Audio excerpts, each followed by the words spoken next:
നായകളെ കൂട്ടത്തിൽ 4 വിധം നായ. ഒന്ന് പോലീസ് നായയാണ്, അതിനാരും എറിയാറില്ല. കാരണം എറിഞ്ഞാ പൂതി മാറിപ്പോകും, അതിനാരും എറിയാറില്ല. മറ്റൊന്ന് കാവൽ നിൽക്കുന്ന നായയാണ്, അതിനെയും ആരും എറിയാറില്ല. കാരണം കാവൽ നിൽക്കുന്ന നായ അത് മറ്റൊരു മനുഷ്യന്റേതാണ്, അതിനെ എറിഞ്ഞാൽ അതിന്റെ ഉടമസ്ഥൻ വെറുതെ വിടൂല. മൂന്നാമത്തൊരു നായയാണ് അതേ വേട്ടയാടുന്ന നായ. ഫത്ഹുൽ മുഈനിനെ സംബന്ധിച്ച് പറഞ്ഞു മുഅല്ലമായ നായ. ആ മുഅല്ലമായ നായ അത് പിടിച്ചുകൊണ്ടുവന്നാൽ ബിസ്മില്ലാഹിർ റഹ്മാനിർ റഹീം എന്ന് ബിസ്മി ചൊല്ലിയിട്ട് ആ നായയെ വേട്ടമൃഗത്തെ പിടിക്കാൻ വേണ്ടി പറഞ്ഞേച്ചാൽ ആ വേട്ടമൃഗത്തെ അത് പിടിച്ചുകൊണ്ടുവന്നാൽ കൊണ്ടുവരുന്നതിനിടയിൽ ആ മൃഗം ചത്തുപോയാൽ തന്നെ നമുക്കതിനെ തിന്നുന്നതിന് വിരോധമില്ല. ആ നായ പിടിച്ചുകൊണ്ടുവന്ന് തിന്നുന്നതിന് വിരോധമില്ല. നായ തൊട്ട സ്ഥലം 7 പ്രാവശ്യം കഴുകണം. 1 മണ്ണ് കലക്കിയ വെള്ളം കൊണ്ടാകണം, അതിൽ നമുക്ക് സംശയമില്ല. അതേ സമയത്ത് അത് ആ നായ പിടിച്ചുകൊണ്ടുവന്ന മൃഗം വേട്ട നായയാണെങ്കിൽ, ബിസ്മി ചൊല്ലി പറഞ്ഞേച്ചത് മൂമിനായ മനുഷ്യനാണെങ്കിൽ ആ നായ പിടിച്ചുകൊണ്ടുവന്ന് നമുക്ക് തിന്നുന്നതിന് കുഴപ്പമില്ല. നേരെ മറിച്ച് ഒരാള് തോക്കെടുത്തിട്ട് ഒരു വേട്ടമൃഗത്തെ ബിസ്മില്ലാഹിർ റഹ്മാനിർ റഹീം തോക്കുകൊണ്ട് വെടിവെച്ച് കൊന്നു കളഞ്ഞാൽ അതിനെ നമുക്ക് തിന്നാൻ പറ്റില്ല. വെടിവെച്ച് കൊന്നാൽ നമുക്ക് തിന്നാൻ പറ്റൂല. നേരെ മറിച്ച് കാലിന്റെ കുളമ്പിനോ മറ്റോ അല്ലെങ്കിൽ അതുപോലത്തെ സ്ഥലത്തിന് കാലിന്റെ പാദത്തിനോ മറ്റോ വെടികൊണ്ട് എന്നിട്ട് മൃഗം വീണെടുത്ത് പോയിട്ട് അതിനെ അറുത്ത് അങ്ങനെ ആയാൽ പറ്റും. അല്ലാതെ വെടികൊട്ട് വെച്ചിട്ട് ചത്തുപോയാൽ അത് തിന്നാൻ പറ്റൂല. അതേസമയത്ത് ഈ നായ, വേട്ട പഠിപ്പിക്കപ്പെട്ട നായ, അതിനെ നമ്മൾ ബിസ്മി ചൊല്ലിയിട്ട് പറഞ്ഞു വെച്ചിട്ട് ആ നായ മൃഗത്തിനെ പിടിച്ചു കൊണ്ടുവന്നാൽ അത് ചത്തുപോയാലും നമുക്ക് തിന്നാം. അതിനൊരു നിബന്ധനയുണ്ട്. എന്താണ്? ആ മൃഗത്തിന്റെ മാംസം ആ നായ തിന്നിരിക്കരുത്. ആ നായ അതിൽ നിന്ന് തിന്നിട്ടുണ്ടേ നമുക്ക് തിന്നാൻ പറ്റില്ല. കാരണം അത് നമുക്ക് വേണ്ടി പിടിച്ചതല്ല, മൂപ്പർക്ക് വേണ്ടി പിടിച്ചതാ. അതുകൊണ്ടാൽ മൂപ്പരയിൽ നിന്ന് തിന്നത്. ഇനി അത് തിന്നതിന്റെ ബാക്കി നമ്മൾ തിന്നണ്ട, അല്ലെങ്കിൽ നമുക്ക് തിന്നാം. അങ്ങനെയാണ് നിയമം. ആ നായക്ക് പേര് മുഅല്ലമായ നായ എന്നാണ്. മുഅല്ലിമല്ല, മുഅല്ലം. മുഅല്ലമായ നായ. മുഅല്ലം എന്ന് പറഞ്ഞാൽ വേട്ട പഠിപ്പിക്കപ്പെട്ട നായ. അവിടെ മുതഅല്ലിമീങ്ങൾ, കുട്ടികൾ മനസ്സിലാക്കേണ്ട ഒരു വിഷയമുണ്ട് അവിടെ. അതെന്താണ്? പഠിച്ചാൽ ഏത് നായ്ക്കും ബഹുമാനുണ്ട്. കാരണം ഏത് നായും പിടിച്ചുകൊണ്ടാ തിന്നാൻ പറ്റൂല. ഇത് പഠിച്ച നായായിരിക്കണം. ഇത് പഠിച്ച നായയാണ്, വേട്ട പഠിച്ച നായയാണ്, വേട്ട പഠിപ്പിക്കപ്പെട്ട നായ. അത് പിടിച്ചുകൊണ്ടുവന്നാൽ തിന്നാൻ പറ്റുമോ? പഠിച്ചാൽ ഏത് നായക്കും ബഹുമാനുണ്ട് എന്നാണ് അത് പഠിപ്പിക്കുന്നത്. പഠിക്കണം, പഠിക്കണം. എപ്പോഴും പഠിക്കാനാണ് മനുഷ്യൻ സമയം കണ്ടെത്തേണ്ടത്, കളിക്കാനല്ല. ഓ സഹോദരന്മാരെ, ആ നായ അതൊരു സൈസ് നായ. 4മത്തൊരു സൈസ് നായയാണ് തെരുവ് നായ. തെരുവ് നായ, ഈ തെരുവ് നായയുടെ ഡ്യൂട്ടി എന്താണ്? ആ തെരുവ് നായന്റെ ഡ്യൂട്ടി, അതിനെയാണ് പലപ്പോഴും നമ്മൾ കല്ലെറിയാറ്. പക്ഷേ പറയട്ടെ, ഒരൊറ്റ നായയും കല്ലെറിയാൻ ഇസ്ലാം അനുവദിച്ചിട്ടില്ല. ഖുർആൻ പഠിപ്പിച്ചു തന്ന നബി സല്ലല്ലാഹു അലൈഹി വസല്ലം തങ്ങൾ അനുവദിച്ചിട്ടില്ല. കടിക്കുന്ന നായയാണെങ്കിൽ ശല്യം ചെയ്യുന്ന നായയാണ്, അതിനെ കൊല്ലേണ്ടതാണ്.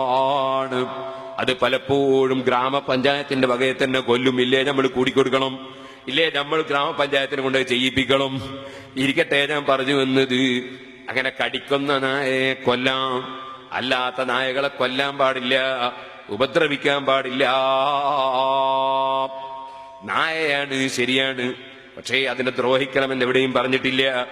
ഒരു നായ, ആ നായക്ക് വെള്ളം ആവശ്യമുണ്ടെന്ന് മനസ്സിലാക്കി അതിന് വെള്ളം ഷൂയിൽ കോരിയെടുത്ത് നായക്ക് വെള്ളം കൊടുത്തതിനാൽ ഒരു വ്യക്തിയുടെ ദോഷം പൊറുക്കപ്പെട്ടു എന്ന് മുഹമ്മദുർ റസൂലുള്ളാഹി സ്വല്ലല്ലാഹു അലൈഹി വസല്ലം പറഞ്ഞു. ഒരു പൂച്ചയെ പിടിച്ച് കെട്ടിയിട്ട് ഭക്ഷണം കൊടുക്കാത്തത് കൊണ്ട് ഒരു സ്ത്രീ നരകത്തിൽ കടന്നുവെന്നും അവിടുന്ന് പഠിപ്പിച്ചു. അങ്ങനെ നായയോട് കാരുണ്യം കാണിക്കണമെന്ന് പഠിപ്പിച്ച ഗ്രന്ഥത്തിന്റെയും നേതാവിന്റെയും അനുയായികളാണ് നാം. ഖുർആൻ നോക്കിയാൽ ഒരു നായയുടെ ബഹുമാനം ഖുർആനിൽ കാണാം. ആ നായ ഏത് നായയാണ്? 7 ഔലിയാക്കള് അവരുടെ ആശയം അതാ സംരക്ഷിക്കാൻ വേണ്ടി ശത്രുവായ ഭരണാധികാരിയിൽ നിന്ന് അതാ ഒളിച്ചോടിപ്പോയിട്ട് ഒരു ഗുഹയിൽ പോയി താമസിച്ച 7 ഔലിയാക്കള്. ആ 7 ഔലിയാക്കളാണ് അസ്ഹാബുൽ കഹ്ഫ് എന്ന് പറയുന്നത്. സൂറത്തുൽ കഹ്ഫ് എന്ന് പറഞ്ഞിട്ട് വെള്ളിയാഴ്ച നമ്മൾ ഓതുന്ന സൂറത്ത്, ആ അൽ കഹ്ഫ് എന്ന് പറഞ്ഞാൽ ഗുഹ എന്നാണ് അർത്ഥം. അവിടെ പോയി കൂടിയ 7 ഔലിയാക്കളെ ചരിത്രമുള്ളൊരു സൂറത്താണത്. ആ ഔലിയാക്കളെ മഹത്വം പറയുമ്പോൾ പരിശുദ്ധ ഖുർആൻ ഒരു നായയുടെ മഹത്വം പറയുന്നു. വകൽബുഹും ബാസിത്തുൻ ദിറാഇഹി ബിൽ വസീദ്. അവരുടെ നായ അവരുടെ ഗുഹമുറ്റത്ത് അതാ കയ്യും അതാ പരത്തി വെച്ച് അവിടെ കിടക്കുന്നു എന്ന് മാത്രമല്ല, ആ ഔലിയാക്കളെ എണ്ണം പടച്ചവൻ പറയുമ്പോ അല്ലാഹു ഖുർആനിൽ പറയുന്നു സബ്അത്തുൻ വസാമിനുഹും കൽബുഹും. അവർ 7 ഔലിയാക്കളാണ്, അവരിൽ 8ാമത്തേത് അവരുടെ നായയാണ്. ഔലിയാക്കളെ കൂട്ടത്തിൽ മെമ്പറാക്കിയിരിക്കുകയാണ് നായന് അല്ലാഹു ഖുർആനിൽ. എന്താ കാരണം? ഔലിയാക്കളെ സ്നേഹിച്ചതുകൊണ്ടാ. ഔലിയാക്കളെ സ്നേഹിച്ചതുകൊണ്ട്. ഒരാളെ സ്നേഹിച്ചവന്റെ കൂടെയാണെന്ന് മുഹമ്മദുർ റസൂലുള്ളാഹി. സ്നേഹിക്കേണ്ടവരെ മാത്രമേ സ്നേഹിക്കാവൂ. അള്ളാഹിനെ സ്നേഹിക്കണം, അവന്റെ ഹബീബായ നബി സല്ലല്ലാഹു അലൈഹി വസല്ലം സ്നേഹിക്കണം, അവന്റെ സജ്ജനങ്ങളായ മുഅ്മിനീങ്ങളെ സ്നേഹിക്കണം. സ്നേഹിച്ചാൽ സ്നേഹിച്ചവന്റെ കൂടെയാണ്. 7 ഔലിയാക്കളെ സ്നേഹിച്ച് കൂടെ കൂടിയ നായയാണ്. ആ നായയെ അല്ലാഹു പരിശുദ്ധ ഖുർആനിൽ പുകഴ്ത്തുകയാണെന്ന് മാത്രമല്ല, നിങ്ങൾക്ക് കാണാം സഹാബത്തിൽ നിന്ന് മഹാന്മാരായ ഖുർആൻ വ്യാഖ്യാതാക്കൾ രേഖപ്പെടുത്തി വെച്ചു. ആ 7 ഔലിയാക്കളുടെ പേര് എഴുതി വെച്ചാൽ വീട്ടിന്റെ കാവലാണ്. 7 ഔലിയാക്കളുടെ പേരിന്റെ കൂടെ ആ ഔലിയാക്കളുടെ കൂടെ പോയ നായന്റെ പേരും എഴുതി വെക്കണം. ആ നായയുടെ പേരാണ് ഖിത്മീർ. ഇപ്പോഴും ചില വീട്ടിന്റെയും കടയിടുക്ക് മുന്നിൽ എഴുതി വെച്ചത് കാണാം. അത് തഫ്സീറിന്റെ ഖുർആൻ പണ്ഡിതന്മാർ തഫ്സീറിന്റെ ഗ്രന്ഥങ്ങളിൽ അത് പറഞ്ഞിട്ടുണ്ട്. അത്ര വലിയ ബഹുമാനം ആ നായക്ക് കിട്ടി. അള്ളാഹ് സ്നേഹിച്ചവരെ സ്നേഹിച്ചതിന്റെ പേരിലാണ്, സ്നേഹിച്ചവരോടുകൂടെ ത്യാഗത്തിന് മുതിർന്നതിന്റെ പേരിലാണ് ഖുർആൻ ആ നായയെ പുകഴ്ത്തി പറയുകയാണ്. അവിടെ നായാന്ന് വിചാരിച്ചിട്ട് നിന്ദിക്കണ്ട. നായയും അള്ളാഹുവിന്റെ ജീവിയാണ്. നായക്ക് വെള്ളം കൊടുത്തതുകൊണ്ട് ഒരാൾ സ്വർഗത്തിൽ കടന്നു എന്നാണ് നബി സല്ലല്ലാഹു അലൈഹി വസല്ലം പഠിപ്പിക്കുന്നത്. പൂച്ചയെ പിടിച്ച് കെട്ടിയിട്ടതുകൊണ്ട് ഒരു സ്ത്രീ നരകത്തിൽ കടന്നു എന്നാണ് നബി സല്ലല്ലാഹു അലൈഹി വസല്ലം തങ്ങൾ നമ്മളെ പഠിപ്പിക്കുന്നത്. നായ തൊട്ടാൽ 7 പ്രാവശ്യം കഴുകണം. അത് വേറെ നിയമമാണ്. നിയമത്തിന്റെ റൂട്ടിലങ്ങ് പോകും. നമ്മുടെ ശരീരത്തിൽ തന്നെ നമ്മൾ കാക്കിച്ച് തുപ്പി, എന്നാൽ അതിന്റെ വകയിൽ ചുണ്ട് കഴുകണമെന്നില്ല. പക്ഷെ നമ്മൾ മൂത്രമൊഴിച്ചാലോ അവിടെ കഴുകണം, നിയമമാണ്. ഇനിയോ അതെന്തി, അത് പുറപ്പെട്ടത് നജസാണ്, അപ്പൊ അവിടെ കഴുകണം. കാർക്കിച്ചു തുപ്പിയപ്പോ പുറപ്പെട്ടത് നജസല്ല. എന്നാൽ അതേ സമയത്ത് നമ്മൾ ഛർദ്ദിച്ചാൽ വായ കഴുകണം. അതെന്താ കാരണം? വായക്ക് കുഴപ്പമുണ്ടായിട്ടൊന്നുമല്ല, നജസ് തൊട്ടുകൊണ്ടാണ്, അല്ലേ? അപ്പൊ അത് വേറെ വിഷയം. നായ തൊട്ടാൽ 7 പ്രാവശ്യം കഴുകണം, അത് നിയമമാണ്. പക്ഷെ അതിന്റെ പേരിൽ നമ്മൾ ഛർദ്ദിച്ചാല് വായ കഴുകണമെന്ന് പറഞ്ഞ് അതുകൊണ്ട് ഛർദ്ദിച്ച വായില് കുറെ ചരക്കല്ലെടുത്തിടാൻ പറ്റുമോ?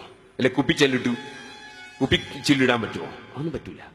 വായയെ ദ്രോഹിക്കാൻ പറ്റില്ല, ഒരു അവയവത്തെയും ദ്രോഹിക്കാൻ പറ്റില്ല. ഇതുപോലെ നായനെയും ദ്രോഹിക്കാൻ പറ്റില്ല.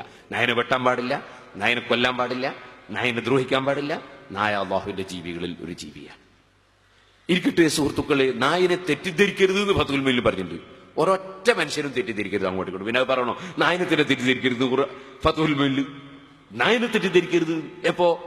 ഒരു ബക്കറ്റ് വെള്ളം, ആ വെള്ളം നമ്മൾ ഉദു കൊടുക്കാൻ വേണ്ടി വെച്ച വെള്ളം, നമ്മൾ വരുമ്പോണ്ട് ഒരു നായ ആ ബക്കറ്റിൽ നിന്ന് തലയിങ്ങനെ പൊക്കുന്നു.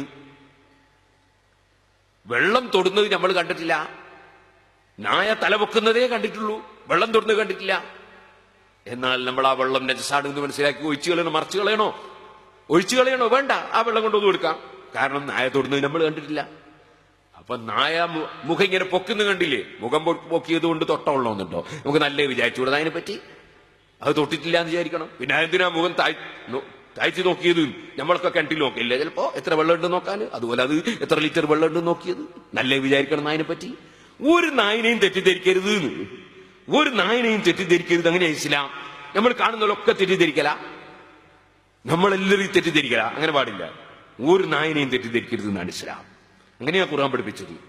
ഒരാളെയും പരിഹസിക്കരുത്, ആരെയും നിന്ദിക്കരുത്. സുബ്ഹാനല്ലാഹ്, ഭർത്താവിനെ തെറ്റിദ്ധരിക്കുന്ന എത്ര ഭാര്യമാരാണ്! ഭാര്യമാരെ തെറ്റിദ്ധരിക്കുന്ന എത്ര ഭർത്താക്കന്മാരാണ്. എനിക്കറിയാം, ഇപ്പൊ അടുത്ത് നിക്കാഹ് ഞാനും പോയിരുന്നു. കുറച്ച് കൊല്ലങ്ങൾക്ക് മുമ്പ് നിക്കാഹ് ചെയ്ത് കുട്ടിണ്ടായി, ഇപ്പൊ തലാക്കിയില്ല. സംഗതി എന്താ? സംഗതി ഭർത്താവിന്റെ സംശയം, ഭർത്താവിന് സംശയരോഗം, ഭാര്യനെ സംബന്ധിച്ച് സംശയം, കാണുന്നതിനും തൊട്ടതിനും തൊടുന്നതിനൊക്കെ സംശയം. അങ്ങനെ സംശയിക്കാൻ പാടില്ല. എന്നെ ഒരു ദിവസം ഒരു സ്ത്രീ വിളിച്ചു, ദ്വാരക്കാൻ പറയാനാ വിളിച്ചത്. വിളിച്ചിട്ട് എന്നോട് പറഞ്ഞു, എന്റെ ഭർത്താവിനെ ഞാൻ വിളിച്ചപ്പോൾ ഭർത്താവിന്റെ ടെലിഫോൺ എൻഗേജിലാണ്, പാതിരാ സമയമാണ്. അതേ സമയത്ത് ഞാൻ ഭർത്താവുമായി സ്നേഹബന്ധമുണ്ടെന്ന് സംശയിക്കുന്ന ഒരു സ്ത്രീയുണ്ട്. ഞാൻ അവളെ ഫോണിലേക്ക് വിളിച്ചു, അപ്പൊ അവളതും എൻഗേജാണ്. അപ്പൊ ഞാൻ ഉറപ്പിച്ചു എന്റെ ഭർത്താവും അവളും തമ്മിൽ സംസാരിക്കാണ്. സുബ്ഹാനല്ലാഹ്, ഭർത്താവ് അങ്ങ് വിദേശത്താണ്, ഇവളാണെങ്കിൽ നാട്ടിലുമാണ്. ഞാൻ അവളോട് ഞാൻ മേലിൽ അങ്ങനത്തെ ഭർത്താവ് പറയാൻ പാടില്ല, അങ്ങനെ തെറ്റിദ്ധരിക്കാൻ പാടില്ല. ഭർത്താവിനെ ഭാര്യ തെറ്റിദ്ധരിക്കാൻ പാടില്ല, ഭാര്യയെ ഭർത്താവ് തെറ്റിദ്ധരിക്കാൻ പാടില്ല. സുബ്ഹാനല്ലാഹ്, അയൽവാസിയെ തെറ്റിദ്ധരിക്കാൻ പാടില്ല. ഇന്ന് ഉച്ചയ്ക്ക് ഇവിടെ ഒരുപാട് ആളുകൾ വന്നിട്ടുണ്ട്. അൽഹംദുലില്ലാഹ്, ഒരാൾ വന്നു വലിയ അദ്ദേഹത്തിന്റെ ഉമ്മ കൊടുത്തയച്ചതാണ് നമ്മുടെ സിറാജുൽ ഹുദക്ക് വേണ്ടി. അല്ലാഹുവേ, ആ ഉമ്മക്ക് നീ സ്വർഗം കൊടുക്കണേ അല്ലാ, ആ ഉമ്മക്ക് നീ ആരോഗ്യം കൊടുക്കണേ അല്ലാ, കൃത്യമായി നിസ്കരിക്കാനും ഇബാദത്തുകൾ നിർവഹിക്കാനും എല്ലാറ്റിനും നീ മരണം വരെ ആരോഗ്യം കൊടുക്കണേ അല്ലാ. ആ ഉമ്മക്കും ഞങ്ങൾക്കും ഞങ്ങളെ സ്ഥാപനങ്ങളെ സഹായിക്കുന്ന മുഴുവൻ ആളുകൾക്കും നീ ഖൈറും ബറക്കത്തും അവസാനം ആഖിബത്ത് നന്നായി മരിച്ച് സ്വർഗത്തിൽ കടക്കാനുള്ള ഭാഗ്യവും തരണേ അല്ലാ. സുഹൃത്തുക്കളെ, പലരും വന്ന് സംഭാവനകൾ തന്നു. അങ്ങനെ ഇന്ന് എത്രയോ ആളുകൾ വന്ന് തന്നിട്ടുണ്ട്. ഇന്ന് ചൊവ്വാഴ്ചയായതുകൊണ്ട് പലരും വന്നിട്ടുണ്ട്. ഞാൻ പറയുന്നത് നിങ്ങൾ ഓർക്കണം, ഞാൻ പറയുന്ന കൂട്ടത്തിൽ ഒരാൾ എന്നോട് പറഞ്ഞു, കുടുംബക്കാര് ബാപ്പാക്ക് സിഹർ ചെയ്തിട്ട് ബാപ്പാക്ക് വിഷമമാണ്. ഒരു ചെറുപ്പക്കാരൻ പറഞ്ഞു. ഞാൻ അങ്ങനെ പറയാൻ പാടില്ല. കുടുംബക്കാര് സിഹർ ചെയ്തു എന്ന് കുടുംബക്കാരെ തെറ്റിദ്ധരിക്കാൻ പാടില്ല. ഒരാളും ഒരാളെയും തെറ്റിദ്ധരിക്കാൻ പാടില്ല. അങ്ങനെയാണ് ഖുർആൻ പഠിപ്പിക്കുന്നത്. യാ അയ്യുഹല്ലദീന ആമനു ജ്തനിബൂ കസീറൻ മിനൽ-ളന്നി ഇന്ന ബഅദൽ-ളന്നി ഇസ്മുൻ വലാ തജസ്സസൂ. ഖുർആനിലേക്ക് വരണം ജനങ്ങൾ, ഖുർആനിലേക്ക് വരണം മുസ്ലിമീങ്ങൾ. എങ്കിൽ എത്രയെത്ര പ്രശ്നങ്ങൾ ഒഴിവായി പോകും. കൊല്ലങ്ങളായി തമ്മിൽ തെറ്റി നിൽക്കുന്ന കുടുംബങ്ങൾ കാരണം ചെറിയ ചെറിയ ധാരണ പെശകുകളല്ലേ, തെറ്റിദ്ധാരണകളല്ലേ. ഞാൻ പാറക്കടവിൽ വെച്ച് പ്രസംഗിക്കുമ്പോൾ ഈ അടുത്ത് പറഞ്ഞു, ദുആക്ക് ഇജാബത്ത് കിട്ടണമെങ്കിൽ നബി സല്ലല്ലാഹു അലൈഹി വസല്ലം കുടുംബ ബന്ധം ചേർക്കാത്ത വല്ലവനുമുണ്ടെങ്കിൽ എന്റെ സദസ്സിൽ എഴുന്നേറ്റ് പോകണമെന്ന് പറഞ്ഞപ്പോ ഒരാൾ എഴുന്നേറ്റ് പോയി. കുടുംബത്തിൽപ്പെട്ട ഉമ്മയുടെ സഹോദരിയുമായി തെറ്റായിരുന്നു, നന്നായിട്ട് തിരിച്ചു വന്നപ്പോൾ നബിതങ്ങൾ പറഞ്ഞു, ദുആക്ക് ഉത്തരം കിട്ടൂല, കുടുംബ ബന്ധം മുറിക്കുന്നവരെ ദുആക്ക് ഉത്തരം കിട്ടൂല, അതുകൊണ്ടാണ് ഇറങ്ങിപ്പോകണമെന്ന് പറഞ്ഞത്. ലോകത്ത് മുഴുവനും കാരുണ്യത്തിന് കാരണമായി അല്ലാഹു നിശ്ചയിച്ച നബി സല്ലല്ലാഹു അലൈഹി വസല്ലമ തങ്ങൾ ദുആ ചെയ്യുമ്പോൾ പോലും കുടുംബബന്ധം മുറിക്കുന്നവന് അതാ സദസ്സിൽ നിന്ന് പുറത്തു പോകണമെന്ന് പറഞ്ഞില്ലേ. ദുആക്ക് ഉത്തരം കിട്ടണമെങ്കിൽ